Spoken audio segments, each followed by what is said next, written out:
Mereka bisa mati, dan mereka telah mati ratusan kali, tetapi jika jiwa mereka ditahan oleh Chen Ping, itu akan merepotkan, dan bukan pertanyaan apakah harus mati atau tidak. Chen Ping bisa terus menyiksa mereka dan membuat mereka lebih buruk dari kematian. Apa yang akan kamu lakukan? Zhang Lao berteriak pada Chen Ping dengan sangat marah. Aku hanya ingin kamu mengajakku melihat kota binatang itu, dan aku tidak punya niat lain. Kata Chen Ping, tidak mungkin. Jika aku membawamu ke Beast City dan penguasa kota mengetahuinya, keluarga kita tidak perlu hidup, mereka akan musnah. Zhang Lao berkata dengan sangat tegas. Bagaimana itu bisa diketahui? Aku juga memiliki aura ras binatang di tubuhku, dan aku bisa menyatu sepenuhnya denganmu. Jika kamu tidak setuju, maka aku hanya bisa menggunakan api pamungkas untuk membakar jiwamu setiap hari, membuatmu hidup dalam kesakitan setiap hari. Chen Ping berkata tanpa daya. Tidak, jangan. Pria parubaya berjubah hijau panik dan buru-buru memohon pada Chen Ping. Lalu dia berkata kepada lelaki tua Zhang, Lao Zhang, berjanjilah padanya. Kota binatang kita sangat besar dan ada di sana ada banyak kultivator biasa di sekitar, tidak akan mengetahuinya. Lao Zhang, menurutku sebaiknya kita menyetujuinya saja. Jika tidak berhasil, kita bisa meninggalkannya di luar kota dan membiarkan dia memasuki kota sendirian. Saudara Lu juga sedikit panik dan berkata kepada Tuan Zhang. Zhang Lao memandang mereka berdua, dan akhirnya ragu-ragu sejenak dan berkata, Oke, kami bisa mengantarmu ke kota, tapi kami hanya bisa meninggalkanmu di luar kota. Lalu kami akan berpisah dan tidak ada yang mau saling kenal. Selain itu, Beast City memiliki peraturan yang ketat. Jangan berharap untuk menggunakan kekerasan di Beast City. Tim penegak hukum Beast City akan menangkapmu nanti. Tidak masalah. Chen Ping mengangguk. Chen Ping hanya ingin tahu bagaimana menuju ke kota Beast sekarang. Adapun untuk sampai ke kota Beast, itu cerita untuk lain hari. Melihat Chen Ping setuju, Tuan Zhang dengan enggan melompat, dan kemudian beberapa orang terbang ke depan. Entah berapa lama, tapi Chen Ping selalu merasa pemandangan di sekitarnya tidak banyak berubah. Apakah kamu bercanda? Kami tidak bergerak sama sekali. Chen Ping berkata dengan marah. Jangan marah, kita sudah mendekati kota binatang, kamu hanya tidak menyadarinya. Pria parubaya berjubah hijau dengan cepat menjelaskan.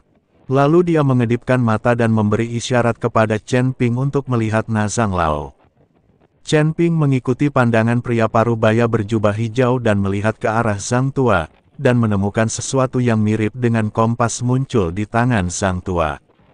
Ada juga penunjuk di dalamnya yang terus bergetar, tetapi Zhang Lao terus bergerak ke arah penunjuk tersebut. Selama ini kita berada dalam ilusi. Hanya benda yang ada di tangan Zhang Lao yang bisa membawa kita keluar. Tanpa benda ini, bahkan kami orang-orang dari Beast City tidak akan bisa meninggalkan lingkup Beast City sama sekali. Lao Zhang menghabiskan banyak uang untuk mendapatkan benda itu dari istana Tuan Kota, jika tidak, kita bertiga tidak akan bisa mengeluarkannya. Pria parubaya berjubah hijau berbisik kepada Chen Ping. Dia sengaja mencoba menyenangkan Chen Ping, dan terlihat jelas bahwa dia takut mati. Chen Ping mengangguk dan mengikuti mereka bertiga lebih lama. Segera, cahaya putih tiba-tiba muncul di depan mata Chen Ping, dan kemudian sebuah kota besar muncul di depannya. Melihat kota di depannya, Chen Ping sedikit terkejut. Dia telah melihat banyak kota di surga dan dunia manusia. Bahkan kota kekaisaran dinasti Xiao, Chen Ping telah memasukinya berkali-kali. Tapi kota di depannya jauh lebih besar dari kota manapun yang pernah dia lihat. Dan di sekitar kota, ada banyak desa dan kota, besar dan kecil. Tempat ini seperti sebuah kerajaan kecil.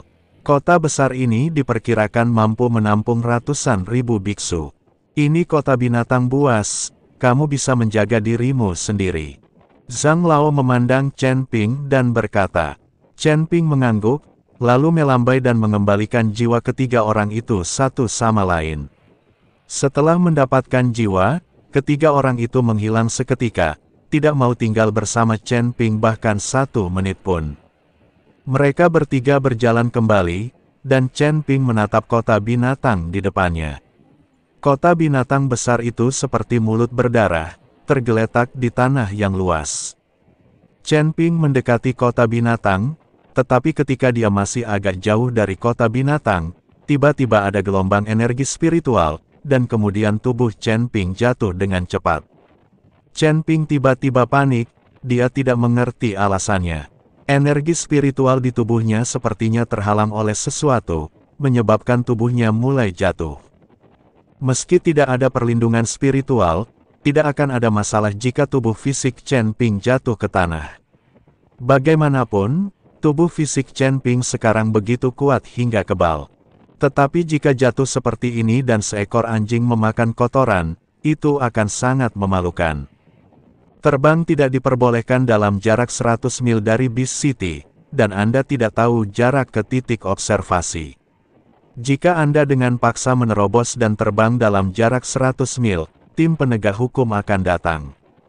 Ketika Chen Ping terjatuh, seorang gadis mengenakan pakaian merah dan memegang pedang berkata kepada Chen Ping. Chen Ping melihat gadis itu tidak jauh darinya dan jatuh dari langit. Dan ada biksu lain yang jatuh ke tanah pada jarak yang sama. Rupanya, hanya Chen Ping sendiri yang terpaksa terjatuh. Saya sedang sibuk sekarang dan tidak memperhatikan. Chen Ping dengan cepat menjelaskan. Dia benar-benar takut orang-orang ini akan meragukan identitasnya dan mengetahui bahwa dia sama sekali bukan dari Beast City. Lagi pula, mustahil bagi orang-orang di Beast City untuk tidak mengetahui aturan Beast City. Setelah jatuh ke tanah, banyak biksu berjalan menuju kota binatang. Chen Ping melihat bahwa sebagian besar dari orang-orang ini adalah kultivator di alam kesengsaraan. Yang memiliki level terendah adalah gadis yang baru saja berbicara dengannya, seorang kultivator tingkat ketiga di alam kesengsaraan. Mengingat levelmu tidak rendah, kedepannya kamu harus lebih memperhatikannya.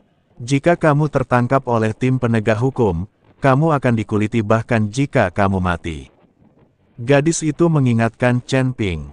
Terima kasih atas pengingatmu, aku akan lebih memperhatikannya, kata Chen Ping sambil tersenyum tipis.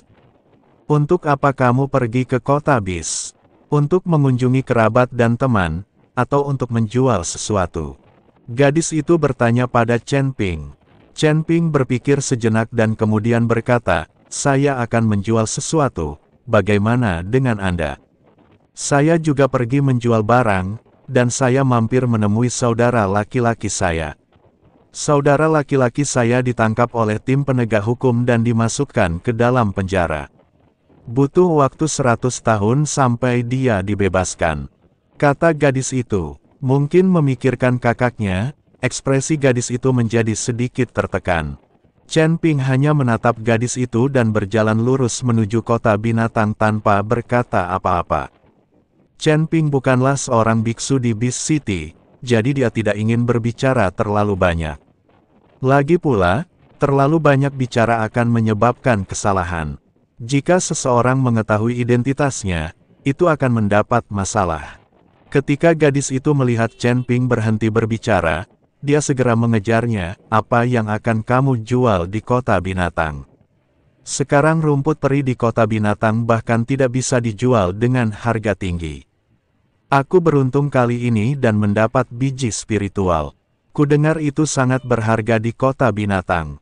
Kata gadis itu sambil mengeluarkan biji spiritual seukuran kepalan tangan dari tas penyimpanannya. Chen Ping melihat sekali dan langsung berhenti. Chen Ping dengan hati-hati melihat biji spiritual di tangan gadis itu, dan kemudian bertanya, bisakah biji spiritualmu diperdagangkan di kota binatang? Tentu saja, ini adalah batu roh peri. Ini sangat berharga di kota binatang. Banyak di antaranya yang dibeli. Kudengar penguasa kota memerintahkannya untuk dibeli. Chen Ping telah melihat bahwa itu adalah batu peri. Saat ini, Chen Ping masih memiliki banyak batu peri di tubuhnya, semuanya dia dapatkan dari tas penyimpanan Narota. Tapi Chen Ping tidak menyangka bahwa kota binatang buas ini juga memiliki batu roh peri semacam ini. Apakah kamu menemukan batu peri ini? Chen Ping terus bertanya. Daerah ini sangat bagus. Sekarang orang-orang mencari batu peri di seluruh pegunungan dan dataran. Pernahkah Anda melihat orang-orang ini datang ke kota? Kebanyakan dari mereka menjual batu peri. Saya bisa menemukan batu peri sebesar itu, dan saya mengambil banyak resiko, tapi itu sepadan. Setelah menjual batu peri, saya bisa membantu saudara saya merawatnya sehingga dia tidak perlu menderita terlalu banyak di penjara. Setelah gadis itu selesai berbicara, dia melihat ke arah Chen Ping dan bertanya, apa yang akan kamu jual? Oh, aku akan menjual batu peri juga, tapi ukurannya tidak sebesar milikmu. Chen Ping juga mengeluarkan batu roh peri, tapi ukurannya jauh lebih kecil dari milik gadis itu. Punyamu sudah tidak terlalu kecil lagi. Aku tahu tempat yang menawarkan harga batu peri tertinggi. Ikuti aku. Ngomong-ngomong, aku belum tahu namamu, namaku Yao Mei. Gadis itu mengikuti Chen Ping dengan antusias. Namaku Chen Ping, kata Chen Ping sambil tersenyum tipis. Mereka berdua berjalan bersama, karena jaraknya masih 100 mil dari Beast City, jadi butuh waktu lama untuk sampai ke sana. Tapi mereka berdua baru saja berjalan tidak jauh, dan Chen Ping sedikit mengernyit dan ekspresinya menjadi waspada. Karena tidak jauh di belakang mereka, beberapa aura sedang mengunci mereka. Gadis itu sepertinya tidak memperhatikan apapun, dia masih berjalan ke depan dengan senyuman di wajahnya, mengobrol dengan Chen Ping sambil berjalan. Yao Mei, kamu mencuri batu roh peri milik guru tertua dan kamu berani pergi ke kota Bis untuk menjualnya secara terang-terangan. Kamu benar-benar menentang arus. Pada saat ini, beberapa sosok bergegas keluar dari belakang Chen Ping dan yang lainnya, lalu menghalangi jalan Chen Ping dan Yao Mei.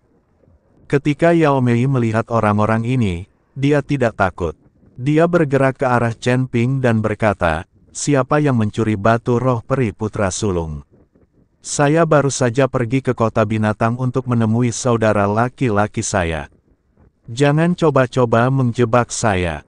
Saudara Chen dan saya akan pergi ke Beast City bersama-sama.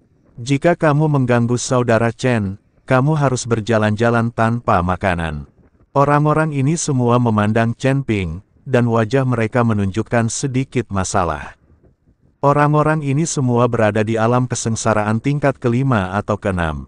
Mereka tidak berani untuk tidak menghormati Chen Ping, biksu alam kesengsaraan tingkat 9. Tapi mereka di sini untuk mendapatkan kembali batu roh peri, dan mereka tidak bisa membiarkan gadis itu pergi. Rekan Tao, kami dari Gesibao. Gadis ini telah mencuri batu roh peri putra sulung kami, jadi kami harus mengambilnya kembali. Kami juga berharap rekan Tao tidak ikut campur. Seorang biksu berjanggut mengangkat tangannya ke arah Chen Ping dan berkata, kamu berbicara omong kosong. Aku sendiri yang memilih batu roh peri itu. Kamu berbicara omong kosong. Aku sendiri yang memilih batu roh peri itu, bukan putra sulungmu. Saudara Chen, jangan dengarkan omong kosong mereka. Mereka hanya menganggapku lemah dan ingin menindasku. Kemudian gadis itu meraih lengan baju Chen Ping dan berkata dengan wajah sedih. Apakah kamu mencuri batu roh peri atau mengambilnya? Itu tidak ada hubungannya denganku. Setelah Chen Ping mengatakan itu, dia langsung mendorong tangan gadis itu. Gadis itu tertegun sejenak, dan beberapa orang dari kastel-kastel mengelilinginya. Adik, keluarkan batu roh peri dan aku bisa mengampuni nyawamu. Kamu benar-benar bukan laki-laki, dan kamu tidak tahu bagaimana menghargai kecantikan wanita. Sayang sekali aku sudah lama bersamamu.